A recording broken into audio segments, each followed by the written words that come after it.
Hello friends, अगर आप देने जा रहे हैं सीएचएस का एंट्रेंस एग्जाम तो बिल्कुल मत डरिए, क्योंकि आ गए हैं आप सही वीडियो पर। मैं आपको इस वीडियो में बताने वाला हूं 20 साइंस के क्वेश्चन जो कि बहुत इंपॉर्टेंट होने वाले हैं सीएचएस एग्जामिनेशन में। ताकि आप लोगों को पता ही होगा कि लॉकडाउन की वजह से सीएचएस एग्जामिनेशन पोस्टपोन हो गया है, तो मैंने सोचा कि कुछ नया ले चले, इसलिए मैंने 20 क्वेश्चन साइंस के लाए हैं। और अगर मुझे ज्यादा से ज्यादा सब्सक्राइब मिलेंगे, लाइक मिलेंगे इस वीडियो पर, तो मैं आगे और भी क्वेश्चन लाऊंगा, हिंदी से, मैथ से, जीके से, एनएसएसटी से, हर चीज से, मैं हर सब्जेक्ट से मैं क्वेश्चन लाऊंगा। अगर मुझे आप लोग ज्यादा से ज्यादा सब्सक्राइब देंगे, लाइक देंगे तो ठीक है फ्रेंड्स, अब हम लोग स्टार्ट करते हैं अपने क्वेश्चंस को। तो फ्रेंड, मैं आपसे रिक्वेस्ट करना चाहूंगा कि आप मेरी पूरी वीडियो को देखें, और हाँ फ्रेंड, आप मेरी वीडियो को लाइक जरूर करें, सब्सक्राइब जरूर करें और बेल आइकन को जरूर दबाएं। ठीक है फ्रेंड, तो हम लोग अभी स्टार्ट करते हैं। ठीक है फ्रेंड, सबसे पहले हमारा क्वेश्चन है, a fertiliser is, what is a fertiliser? पहला ऑप्शन यहाँ पे है human waste and plant residues. क्या वो ह्यूमन वेस्ट है या प्लांट रेजिड्यूज है? नहीं, बिल्कुल नहीं। मैन्योर जो होता है वो ह्यूमन का वेस्ट होता है। सेकंड ऑप्शन है एन ऑर्गेनिक साल्ट, तो बिल्कुल ये सही है, ये एक इनऑर्गेनिक साल्ट है। और थर्ड ऑप्शन हमारा क्या है, we can be prepared in field, तो बिल्कुल नहीं, फर्टिलाइजर को फील्ड में नहीं बनाया जा सकता, फर्टिलाइजर लैब में बनता है। हमारा फोर्थ ऑप्शन था provide a lot of humus to the soil, तो आप भी बिल्कुल जान लीजिए कि फर्टिलाइजर में कोई ह्यूमस नहीं होता है, मैन्योर में ह्यूमस होता है, इसलिए हमारा सेकंड ऑप्शन बिल्कुल सही है, an inorganic salt. So friends, हम बढ़ते हैं अपने सेकंड क्वेश्चन की तरफ, जो कि है फर्मेंटेशन वाज डिस्कवर्ड बाय। पहला ऑप्शन है लुइस पैस्चर, सेकंड ऑप्शन है अलेक्जेंडर फ्लेमिंग, थर्ड ऑप्शन है Edward Jenner and fourth option है नोटा। तो फ्रेंड्स, चारों में से क्या हो सकता है? आप ये जान लीजिए कि पाश्चराइजेशन एंड फर्मेंटेशन को डिस्कवर किया था लुइस पास्चर ने। तो हमारा पहला ऑप्शन जो है बिल्कुल सही है फ्रेंड, बहुत सही है हमारा पहला ऑप्शन, ये बहुत ही सही है। इसके अलावा अलेक्जेंडर फ्लेमिंग ने और एडवर्ड जेनर तो हो ही नहीं सकते, क्योंकि उन्होंने वैक्सीनेशन का किया था डिस्कवर एडवर्ड जेनर ने। ठीक है फ्रेंड, तो हम बढ़ते हैं अपने थर्ड क्वेश्चन की। सो फ्रेंड्स, हमारा थर्ड क्वेश्चन है tuberculosis is caused by micro organism, which micro organism? तो हमारा पहला ऑप्शन है वायरस, सेकंड ऑप्शन है बैक्टीरिया, थर्ड ऑप्शन है प्रोटोजोआ, फोर्थ ऑप्शन है नॉन ऑफ दीस। तो फ्रेंड, इन चारों में से क्या हो सकता है? नॉन ऑफ दीस तो बिल्कुल नहीं होगा फ्रेंड, क्योंकि इसमें एक तो जरूर सही है। प्रोटोजोआ नहीं हो सकता फ्रेंड, वायरस भी नहीं हो सकता, तो बचा क्या आपका बैक्टीरिया। तो ये जान लीजिए फ्रेंड, ट्यूबरक्लोसिस में माइकोबैक्टीरियम की वजह से होता है, माइकोबैक्टीरियम। ठीक है फ्रेंड, माइकोबैक्टीरियम, इस बात को आप अपने दिमाग में बैठा लीजिए कि बहुत इंपॉर्टेंट है, माइकोबैक्टीरियम की वजह से ट्यूबरक्लोसिस होता है। सो फ्रेंड, हम बढ़ते हैं अपने फोर्थ क्वेश्चन की ओर, जो कि है Which of the following type of waste is non-biodegradable? तो हमें पहला ऑप्शन है peels of vegetable and fruit, second option है पेपर, थर्ड ऑप्शन है cotton cloth and fourth option है प्लास्टिक। देखिए फ्रेंड, यहाँ पर आपको समझना होगा कि दो टाइप के वेस्ट होते हैं, एक होता है बायोडिग्रेडेबल और दूसरा होता है नॉन बायोडिग्रेडेबल। बायोडिग्रेडेबल क्या होता है? जो नेचुरल प्रोसेस से जो है कंपोस्ट हो जाए, और जो सेकंड है नॉन बायोडिग्रेडेबल, जो नेचुरल प्रोसेस से नहीं कंपोस्ट हो। तो peels of vegetable and fruit ये नेचुरल प्रोसेस से कंपोस्ट हो सकता है, तो ये भी तो बिल्कुल नहीं होगा फ्रेंड, ये बिल्कुल पहला ऑप्शन नहीं हो सकता। सेकंड ऑप्शन हमारा है पेपर, तो ये भी नहीं हो सकता फ्रेंड, क्योंकि पेपर भी कंपोस्ट हो जाता है इसलिए। आप खुद भी करके देख सकते हो घर पे। आप एक पेपर लीजिए, उसे सॉइल में रख दीजिए, कुछ दिन बाद आप देखोगे सड़ जाएगा। उसके बाद हमारा थर्ड ऑप्शन है कॉटन क्लॉथ, तो कॉटन क्लॉथ बिल्कुल सड़ जाता है। और हमारा फोर्थ ऑप्शन जो है प्लास्टिक बैग, तो प्लास्टिक आपको सबको पता होगा कि प्लास्टिक बहुत जल्दी ही डिकम्पोज नहीं होता है, इसलिए ये हमारा सही ऑप्शन है, फोर्थ वाला हमारा बिल्कुल सही ऑप्शन है। अब हम बढ़ते हैं हमारे पांचवें क्वेश्चन की ओर, जो कि है which of the following can be beaten into thin steel. तो हमारे पास चार ऑप्शन है, पहला ऑप्शन है जिंक, सेकंड ऑप्शन है फास्फोरस, थर्ड ऑप्शन है सल्फर, फोर्थ ऑप्शन है ऑक्सीजन। सबसे पहले आपको क्या अपने दिमाग में बैठाना है फ्रेंड, ये बैठाना है कि मेटल ही, बस मेटल ही जो है स्टील में बीटन किए जा सकते हैं, एक्सेप्शन। तो यहाँ पर आपको अब ऑक्सीजन आपका फोर्थ ऑप्शन है, तो बिल्कुल नहीं हो सकता, क्योंकि ये जो है ये नॉन मेटल है। हमारा थर्ड ऑप्शन है सल्फर एंड सेकंड ऑप्शन है फास्फोरस। तो फ्रेंड, आपने पढ़ा होगा कि सल्फर और फास्फोरस बहुत ही सॉफ्ट मेटल है, जो कि एक नाइफ से भी काटे सकते हैं, इसलिए ये हमारा जो है सही आंसर नहीं हो सकता है। तो बचा क्या? जिंक, तो जिंक पे हम क्लिक कर देंगे और ये हमारा सही आंसर है। उसके बाद फ्रेंड, हमारा छठा क्वेश्चन है rusting of iron is due to. First option है ऑक्सीडेशन, सेकंड ऑप्शन है रिडक्शन, थर्ड ऑप्शन है हीट ट्रीटमेंट, फोर्थ ऑप्शन है मेटलाइजेशन। तो हमारा सबसे सही ऑप्शन आप सबको पता होगा कि पहला वाला सही ऑप्शन है, हमारा सही आंसर है हमारा ऑक्सीडेशन, क्योंकि रिडक्शन हो नहीं सकता, हीट ट्रीटमेंट से हो रस्ट कभी आयरन पे लगेगी नहीं, मेटलाइजेशन से तो बचा होता है, उससे लगेगा नहीं कभी भी उसमें, मतलब कि बचा, तो बचा क्या? हमारा ऑक्सीडेशन बचा। ऑक्सीडेशन मतलब कि जो आयरन है उसके मॉलिक्यूल जो है ऑक्सीजन वाटर के प्रेजेंट मतलब कि कोई रिएक्ट करे, तो उसके बाद उस पर लेयर हो जाती है, उसके बाद उसका क्षरण जिसे कहते हैं हिंदी में, कोरोजन चालू हो जाता है, क्षरण। और आयरन की स्पेशली रस्टिंग यूज की जाती है, और भी मोन्यूमेंट्स का भी मतलब कि ऐसा होता है, क्षरण होता है, इसको कोरोजन कहते हैं, लेकिन स्पेशली एक टर्म दिया गया आयरन के लिए जो कि रस्टिंग है फ्रेंड, ये बात आपके दिमाग में बैठा लीजिए। उसके बाद फ्रेंड, हम अपने बढ़ते हैं सातवें क्वेश्चन की ओर, जो कि है which of the following is inexhaustible natural resource. इसमें से कौन सा ऐसा नेचुरल रिसोर्स है जो कभी खत्म नहीं हो सकता? फ्रेंड, ये भी आप जान लीजिए, दो टाइप के रिसोर्स होते हैं, एग्जॉस्टेबल, इनएग्जॉस्टेबल। एग्जॉस्टेबल वो जो मतलब कि कुछ समय बाद खत्म हो जाएंगे, और इनएग्जॉस्टेबल वो जो कि कभी नहीं खत्म होंगे, वो धीरे धीरे अपने को रिन्यू करना, प्रोसेस करते रहते हैं कुछ समय के बाद। तो पहला हमारा है कोल, तो कोल तो बिल्कुल नहीं हो सकता।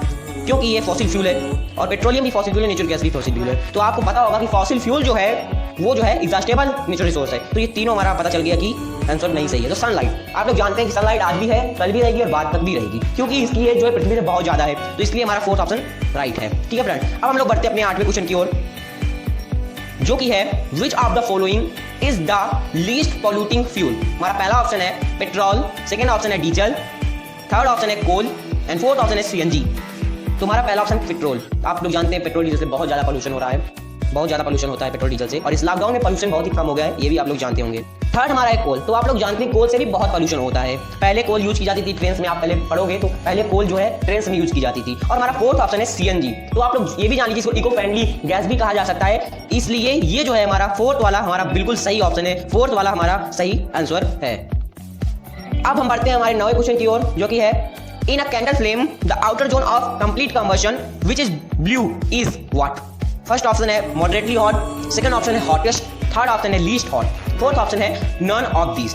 तो फ्रेंड पहले देख लीजिए, पहला वाला जो मॉडरेटली हॉट है तो बिल्कुल नहीं हो सकता, क्योंकि जो मिडिल वाला होगा पार्ट वो है मॉडरेटली हॉट, मिडिल जोन जो इसको आप लोग कहते हैं वो मॉडरेटली हॉट है। सेकंड हमारा है द हॉटेस्ट, ये वाला हो सकता है। ठीक है फ्रेंड, ये वाला आपका हो सकता है। उसके बाद हमारा थर्ड है द लीस्ट हॉट, ये हो नहीं सकता। ठीक है फ्रेंड, ये बिल्कुल नहीं हो सकता, क्योंकि डार्क जोन है वो लीस्ट हॉट होता है। उसके बाद हमारा fourth option none of these. तो फ्रेंड ये जान लीजिए, सेकंड और थर्ड फोर्थ दोनों हो सकता है, सेकंड और फोर्थ दोनों हो सकता है, आप किसी भी को टिक लगाओ, लेकिन सीएचएस ने फोर्थ वाले ऑप्शन को राइट माना है। ये बात आप लोग जान लीजिए कि फोर्थ वाले इस क्वेश्चन में, इस पूरे क्वेश्चन में फोर्थ वाले ऑप्शन को सीएचएस ने सही माना है पेपर में। ये बात आप लोग अपने दिमाग में बैठा लीजिए। सेकंड वाला भी आपको कंफ्यूज कर सकता है, लेकिन आपको फोर्थ वाले पे ही टिक लगाना है, क्योंकि सीएचएस ने इसको माना है। अब हम लोग बढ़ते हैं हमारे 10th क्वेश्चन की ओर, जो कि है cork cell were first observed by. मतलब फर्स्ट ऑप्शन है रॉबर्ट हुक, सेकंड ऑप्शन है फ्लेमिंग, थर्ड ऑप्शन है टाइनडाल एंड फोर्थ ऑप्शन है न्यूटन। इसमें से हमारा कौन सा हो सकता है? सबसे पहले Robert Hooke. Yes, Robert Hooke is the right answer, first one is the right answer, but हमें दूसरों के बारे में एक्सप्लेन कुछ करना पड़ेगा। सेकंड ऑप्शन हो नहीं सकता एडवर्ड फ्लेमिंग, आपको मैंने पहले बताया था, Alexander Fleming sorry. Third option होगा टाइनडाल, हो नहीं सकता, न्यूटन हो नहीं सकता। रॉबर्ट हुक जो है ये बिल्कुल सही आपका आंसर है। इन्होंने ही जो है कि हमें सेल के बारे में सबसे पहले बताया था कि कंपार्टमेंट के जैसा है, लेकिन उन्हें पूरा नहीं बताया था। ठीक है फ्रेंड, ये बात आप लोग जान लीजिए, इन्होंने हमें सही नहीं बताया था। ठीक है फ्रेंड, इन्होंने जो अपना मतलब एक्सप्लेनेशन दिया वो इन्होंने 1665 में दिया था, लेकिन उसके बाद जर्मन बॉटनिस्ट ने, दो जर्मन बॉटनिस्ट ने 1838 में इसका पूरा सही विवरण हमारे सामने किया था। ये बहुत इंपॉर्टेंट टॉपिक है फ्रेंड, ये कोई जनरली जानता नहीं है, लेकिन हमको इन सब बातों को डीप में जाकर जानना चाहिए। ठीक है फ्रेंड, तो हमारा जो सही ऑप्शन है, जो सही आंसर होगा वो हमारा पहला होगा रॉबर्ट हुक, क्योंकि इन्होंने पहली बार, यहाँ पे आप देखो क्या दिया है, फर्स्ट ऑब्जर्व्ड बाय, तो रॉबर्ट हुक, सबसे पहले रॉबर्ट हुक ने इसे ऑब्जर्व किया था। अब हम बढ़ते हैं हमारे दूसरे क्वेश्चन की ओर, जो कि है 11वां क्वेश्चन, जो कि है cell wall is absenting। Cell wall जो होती है एब्सेंट होती है, कहाँ एब्सेंट होती है? तो आप लोग जानते हो कि जो एनिमल सेल होती है, फ्रेंड्स, उसमें बस सेल मेम्ब्रेन होता है, और जो प्लांट सेल होती है, मान लीजिए प्लांट सेल है, इसमें जो होती है सेल वॉल भी होती है और उसके बाद सेल मेम्ब्रेन भी होती है। ये फ्रेंड आप लोग जानते हो। ठीक है फ्रेंड, तो इसका मतलब इसमें जो हमारा सेकंड ऑप्शन है एनिमल सेल, ये बिल्कुल सही है, ये बिल्कुल सही आंसर है हमारा। न्यूक्लियस में मेम्ब्रेन होती है, नॉन ऑफ दीज हो नहीं सकता। प्लांट सेल में सेल वॉल प्रेजेंट होती है और एनिमल सेल में एब्सेंट होती है। सिंपल सा आपका फार्मूला है फ्रेंड। उसके बाद हम लोग अपने 12th क्वेश्चन की ओर चलते हैं, जो कि है which of the following is not part of female reproductive organs. So friend, यहाँ पे हमारे लिए 4 ऑप्शन है। पहला ऑप्शन है ओवरीज, सेकंड ऑप्शन है फेलोपियन ट्यूब्स, थर्ड ऑप्शन है यूटेरस एंड फोर्थ ऑप्शन है स्पर्म डक्ट। सबसे पहले फ्रेंड हम ओवरी की बात करते हैं। तो ओवरी क्या है? Ovary situated near kidneys. जो ओवरी होती है ये किडनी के पास नहीं होती है, ये जो है एग प्रोड्यूस करती है और सेक्स हार्मोन्स प्रोड्यूस करती है। उसके बाद हमारा सेकंड ऑप्शन है फॉलोपियन ट्यूब। ये क्या होता है? ये जो एग को ले जाता है और फर्टिलाइज कराता है। उसके बाद हमारा थर्ड ऑप्शन है यूटेरस। तो यूटेरस क्या है? It is situated above behind the urinary bladder and remain attached to the body wall by ligaments. Okay friends, are you understanding?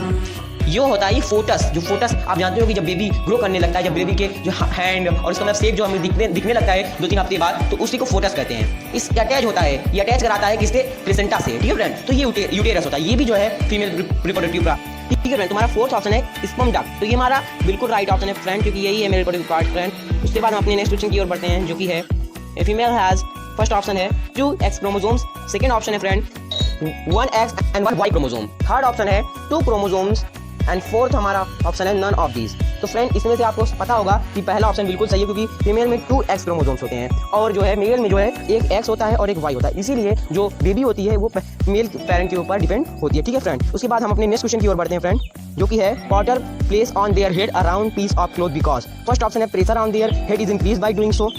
भैया अगर प्रेशर बढ़ता होता अराउंड पगड़ी रखने से तो उन लोग रखते ही क्यों। सेकंड ऑप्शन है pressure on their head is reduce by doing सो। ये बिल्कुल सही ऑप्शन है फ्रेंड, बिल्कुल सही है फ्रेंड, सेकंड वाला हमारा ऑप्शन बिल्कुल सही है, क्योंकि जब हमारा एरिया ऑफ कांटेक्ट बढ़ेगा तो प्रेशर रिड्यूस होगा। आपने एक फार्मूला पढ़ा होगा कि जब when the area of contact increase then the pressure is reduce. इसीलिए हमारी जो कैरिंग बैग होती है उनकी स्ट्रिप जो है ब्रॉड बनाई जाती है, जिससे एरिया ऑफ कांटेक्ट उनका बढ़े और हमारे जो कंधों पर सोल्जर्स पर उसका जो है मतलब कि प्रेशर रिड्यूस हो। ठीक है फ्रेंड, तो उसके बाद हम अपने नेक्स्ट क्वेश्चन की ओर बढ़ते हैं। नाउ फ्रेंड्स हमारा नेक्स्ट क्वेश्चन है the growth of the banana plant is by the.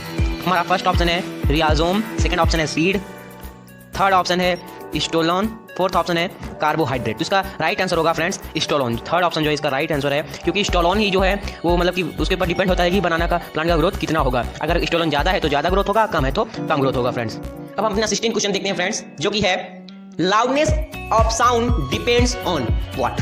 हमारा पहला है इट्स एम्पलीट्यूड, सेकंड है फ्रीक्वेंसी, थर्ड है वेव्स लेंथ एंड फोर्थ है नॉन ऑफ दिस। तो ये जान लीजिए नॉन ऑफ दिस तो हो नहीं सकता, बिल्कुल मेरे इसमें नॉन ऑफ दिस कोई आंसर नहीं होगा जहाँ तक मुझे पता है। थर्ड वाला वेव लेंथ हो नहीं सकता। ठीक फ्रेंड, अब आपका फर्स्ट है इट्स एम्पलीट्यूड। एम्पलीट्यूड क्या होता है? एम्पलीट्यूड यहाँ से डिस्प्लेसमेंट वहाँ गया, ये तो हो नहीं सकता। हम उसके बाद हमारा फ्रीक्वेंसी हो सकता है फ्रेंड। फ्रीक्वेंसी ही डिपेंड करता है कि कितना ना लाउडनेस रहेगा साउंड का। ठीक है friend, loudness of sound is depend upon the frequency, it's frequency. ठीक फ्रेंड, हमारा सेकंड ऑप्शन है वो सही है। उसके बाद फ्रेंड हमारा 17th क्वेश्चन जो है वो है a coating of zinc is deposited on iron to make what. ठीक है फ्रेंड, हमारा पहला ऑप्शन है to make it from corrosion and formation of rust, second है to make it hard, third है to make it brittle, fourth है to make it ductile. ठीक है फ्रेंड, हमारा पहला जो है वो करेक्ट आंसर है फ्रेंड, क्योंकि फ्रेंड जो हमारा आयरन होता है ये लगभग सभी इंडस्ट्रीज में यूज होता है। क्यों यूज होता है? क्योंकि बहुत हार्ड होता है और स्टील इंडस्ट्री का इसे बैकबोन माना जाता है फ्रेंड। उसके बाद थर्ड ऑप्शन है टू मेक इट ब्रिटल। तो मैंने आपको बताया था कि फास्फोरस और सोडियम को छोड़कर सारे मेटल लगभग ब्रिटल होते हैं। टू मेक इट डक्टिकल भी होता है फ्रेंड, इसका वायर भी बनाया जा सकता है। ठीक है फ्रेंड, तुम्हारा पहला ऑप्शन इसलिए सही है। सो फ्रेंड्स हम अपने नेक्स्ट क्वेश्चन की ओर बढ़ते हैं, जो कि है in our Braille system there are. First option है हमारा 26 कैरेक्टर्स, सेकंड ऑप्शन है 36 कैरेक्टर्स, थर्ड ऑप्शन है 63 कैरेक्टर्स, फोर्थ ऑप्शन है 5 कैरेक्टर्स ओनली। तो हमारा सही जो आंसर है वो है 63 कैरेक्टर्स, क्योंकि बैली जो थे आपको ये समझना पड़ेगा बैली कौन थे। ये खुद भी एक अंधे थे, इन्होंने मतलब ये पढ़ने का जो सिस्टम बनाया इसमें डॉट्स थे अंधे जिससे पढ़ सकते थे। ठीक है फ्रेंड, उसमें 63 जो एक कॉम्बिनेशन है। ठीक है फ्रेंड, आपको डीप में पढ़ना पड़ेगा। ठीक फ्रेंड, अगर आप लोग कहोगे तो उसके लिए मैं एक वीडियो ला दूंगा, लेकिन मुझे कमेंट में जरूर बताएं। उसके बाद हम नेक्स्ट क्वेश्चन की ओर बढ़ते हैं फ्रेंड, जो कि है which of the following planet is nearest to the sun. ठीक है फ्रेंड, इस कौन सा प्लैनेट सबसे नजदीक है सन के। तुम्हारा पहला यहाँ पे ऑप्शन है नेपच्यून, सेकंड ऑप्शन है जुपिटर, थर्ड ऑप्शन है मरकरी एंड फोर्थ ऑप्शन है प्लूटो। तो हम ऊपर से शुरू करते हैं फ्रेंड। फर्स्ट ऑप्शन नेपच्यून हो नहीं सकता, क्योंकि 9th नंबर का जो है ये 9 नंबर पे है। जुपिटर भी नहीं हो सकता फ्रेंड। फोर्थ ऑप्शन जो है हमारा प्लूटो तो बिल्कुल नहीं हो सकता, क्योंकि ड्रॉप प्लैनेट है। हमारा जो थर्ड ऑप्शन है फ्रेंड मरकरी, ये सबसे नजदीक है सन के। और एक बात मरकरी के बारे में आप लोग जान लीजिए तो बहुत अच्छा होगा आपकी एग्जामिनेशन के लिए।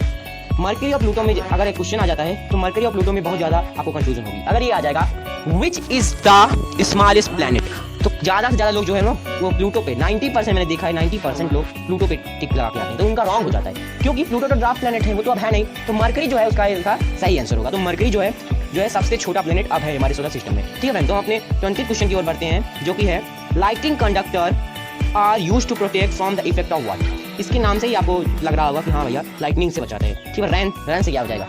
स्टॉर्म से क्या बचाएगा फ्रेंड? फ्लोट बाढ़ से बचा लेगा। लाइटिंग कंडक्टर है लाइटनिंग, यस फ्रेंड, हमारा थर्ड ऑप्शन है बिल्कुल सही है, लाइटनिंग से ही बचाता है। कैसे बचाता है फ्रेंड? लाइट जब लाइट आती है तो इसकी जो ना ये अर्थिंग मतलब अर्थ में भेज देता है लाइट को, आपके घर पे उसका कोई भी असर नहीं होता है। ठीक है फ्रेंड, तो ये थे हमारे आज के 20 क्वेश्चन। अगर आपको अच्छे लगे हों तो लाइक करें, अगर ना अच्छे लगे हो तो डिसलाइक जरूर करें, और मेरे चैनल को सब्सक्राइब कर दें और बेल आइकन को दबाना बिल्कुल ना भूलें। मैं ऐसी ही वीडियो के साथ और आऊँगा अगर आप लोग मुझे मेरे एम तक पहुँचा देंगे जितना सब्सक्राइबर मैं चाहता हूँ। आप लोग को मैं एक चीज़ और बताना चाहता हूँ कि मेरा एक पहले चैनल था जिसमें मुझे 1 करोड़ सब्सक्राइबर थे, लेकिन अब आपको मैं बताऊँ कि मुझसे वो चैनल डिलीट हो गया गलती से और मैं आज 0 सब्सक्राइबर पे हूँ। फ्रेंड, आप लोग को फिर मुझे उसी एम पे पहुँचाना है। ठीक है फ्रेंड, तो मैं आपको ऐसी वीडियो लाके देता रहूँगा, ऐसी नॉलेज लाके देता रहूँगा। और फ्रेंड, आपकी तैयारी बहुत अच्छी चलती रहेगी, लॉकडाउन भर आपको मैं ऐसे ही पढ़ाऊँगा अगर आप लोग मुझे मेरे एम तक पहुँचा दोगे। तो ठीक है फ्रेंड, जय हिंद, जय भारत, ऐसे ही पढ़ते रहिए।